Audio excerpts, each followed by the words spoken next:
And here we are, the final three pitches. What a day it has been. I'm so curious to see and hear how it was as an experience on your end. On our side, it's been a crazy ride just going through all of the panel sessions with you. And we're quite excited now to close it off with our final pitches, the last top 10. So to kick it off, let's watch a pitch by Dabin Kim, whose design is the DaVinci H2, a hydrogen solution to urban air mobility. Let's check this one out.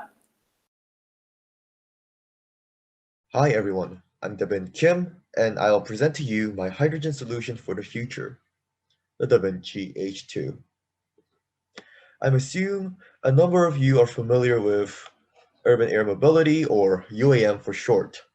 If successful, UAM will revolutionize urban transit, offering point-to-point travel for far less time than current modes of transportation.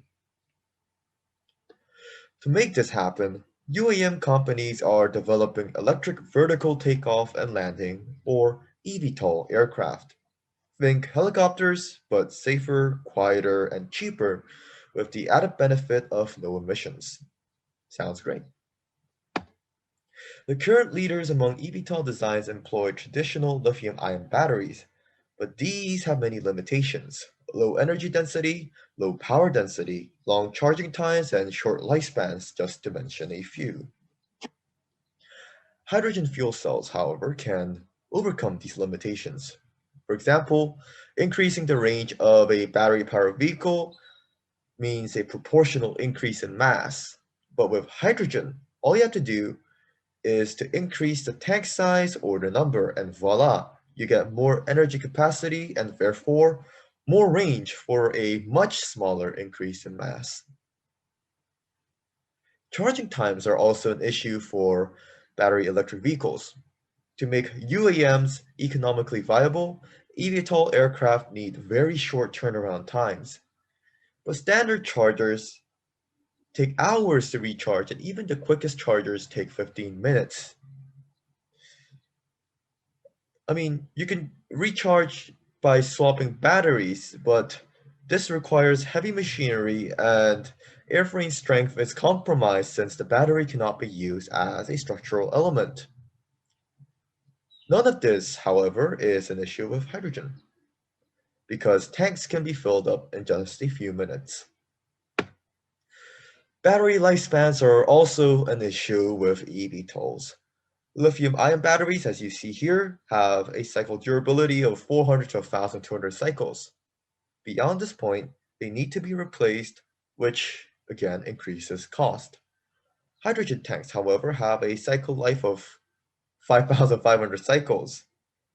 So that's a lot longer, and replacing a tank is also much simpler than replacing a heavy battery. So already you can see why hydrogen is just makes so much sense for the UAM industry.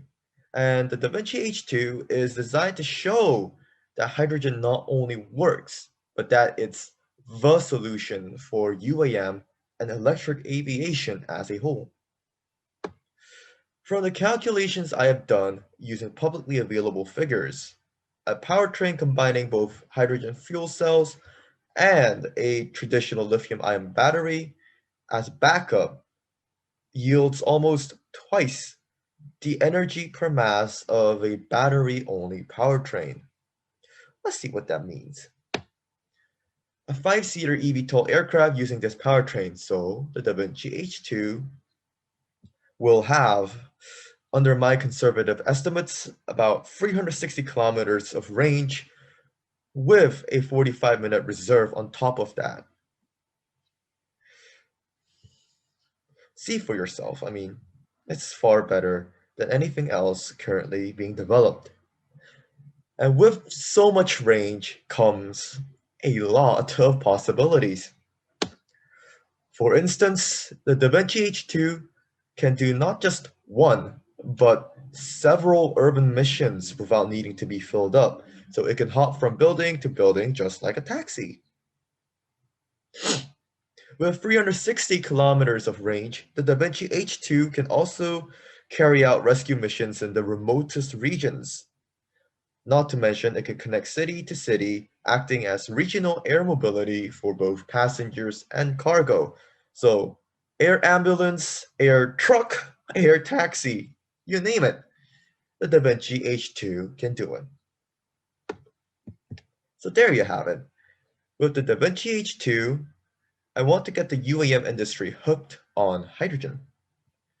Urban airports for eVTOLs, called vertiports, can then become local hydrogen centers charging cars, buses, and homes.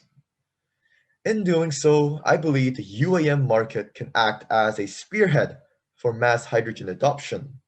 And now, I hope you believe it as well. Thank you.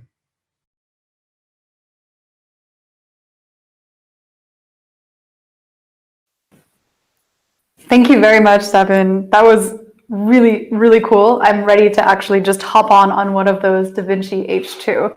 And props to you, you even had our AM multi-core in there, so awesome.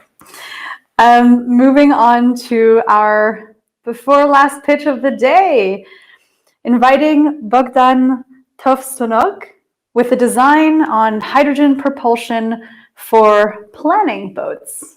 What's this going to be about?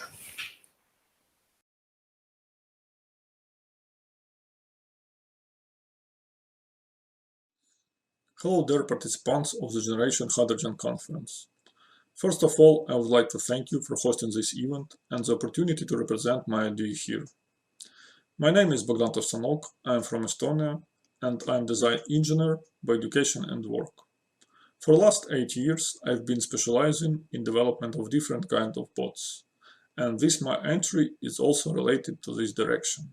In modern realities, hydrogen has to compete against other green power technologies, especially electric battery accumulation.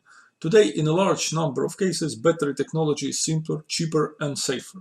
For example, electric accumulation technology seems to be a better solution for cars. Hydrogen-powered cars hasn't got such wide distribution. For successful entry of hydrogen technology in real life, it's very important to find application where it's possible to use all advantages of hydrogen powering. The most realistic, practical and humorous application of hydrogen technology today are in the powering of planning small and medium-sized motorboats. The result of comparing electric battery and hydrogen technology in this case will be the opposite of that in the case of cars. All attempts to create an electric planning boat have met with very limited success. The best examples of electric planning boats have a characteristics at least 5 times worse than gasoline ones. One of the most important parameters of planning boat is weight of it. Brief estimation of volumetric and mass parameters of hydrogen propulsion shows equality of mass parameter to the one of gasoline propulsion of the same power and range capacity. However, volume of hydrogen tank with the same energy capacity must be 2.4 times larger than for gasoline tank.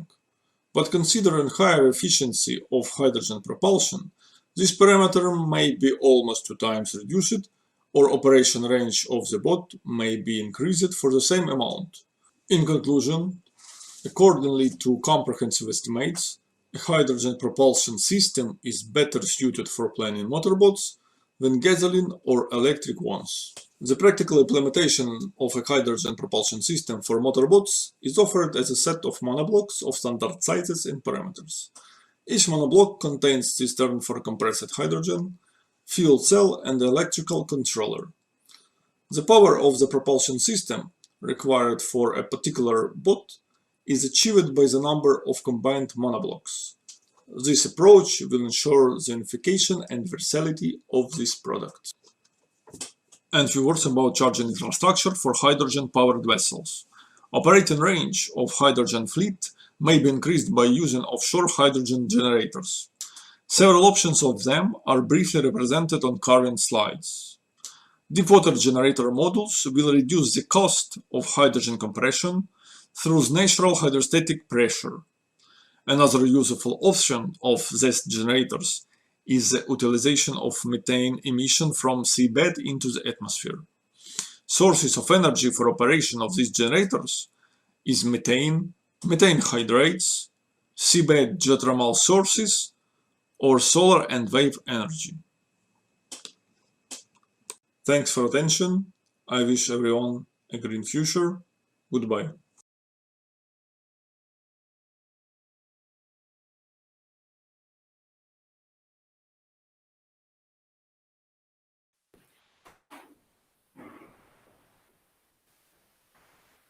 Yeah, very cool design that really demonstrates how hydrogen can be superior to batteries in some applications, right? So thank you for that pitch. Honestly, really beautiful presentation as well. Makes us dream a little bit to be on the sea again. I have to say, thank you for taking us there. So now the final pitch of our top 10 finalists. Here we go. We have Okpamen Obasogie. Hope I got this one right. Love the international name. Feel you. And your design was called Innovibe. It's a lightweight, portable, hydrogen-powered cooking burner/stove with a thermoelectric generator that harnesses heat energy to generate sustainable, affordable, and clean electricity. Let's check out Innovibe.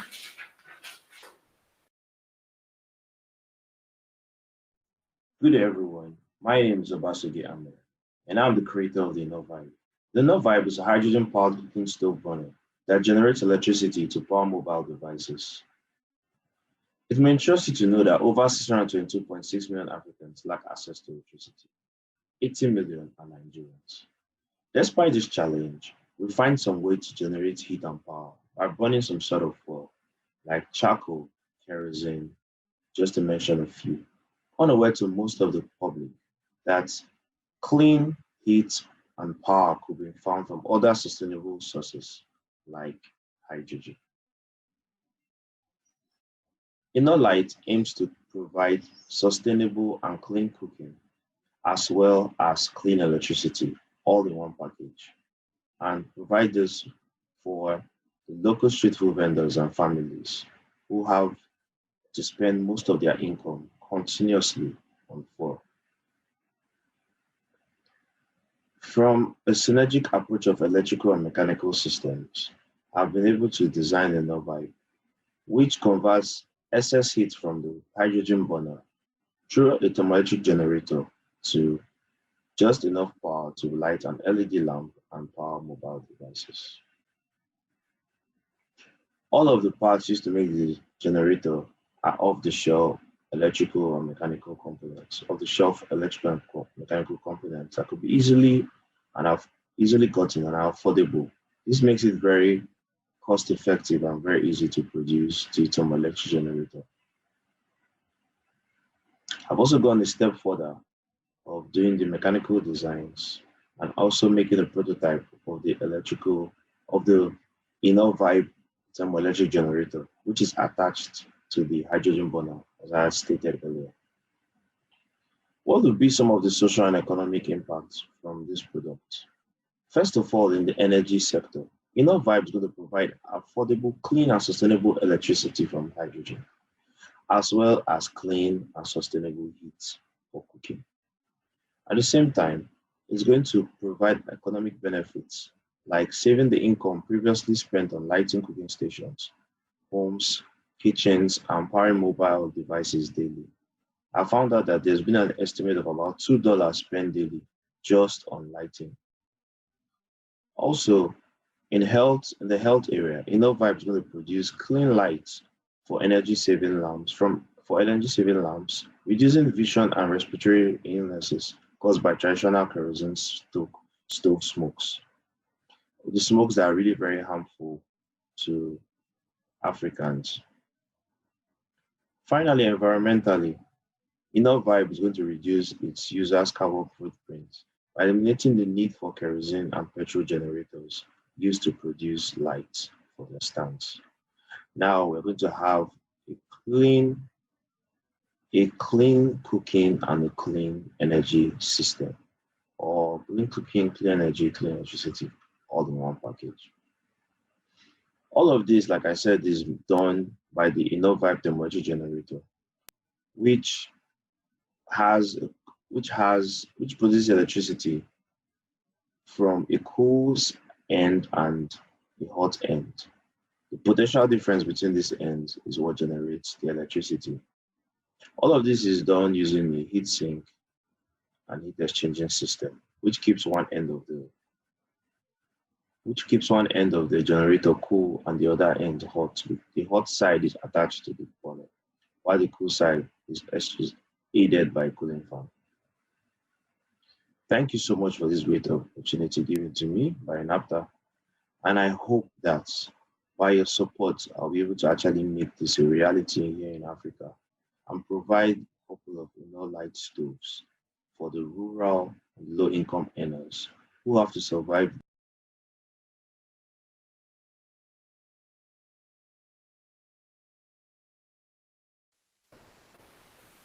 Thank you, Okpamen, for bringing the topic of hydrogen for cooking.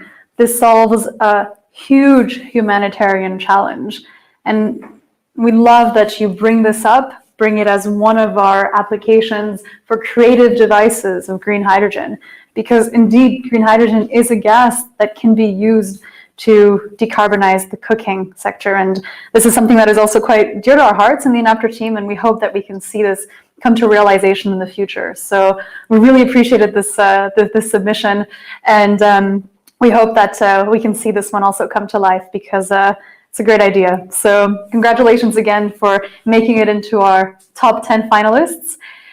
And this closes our final pitches.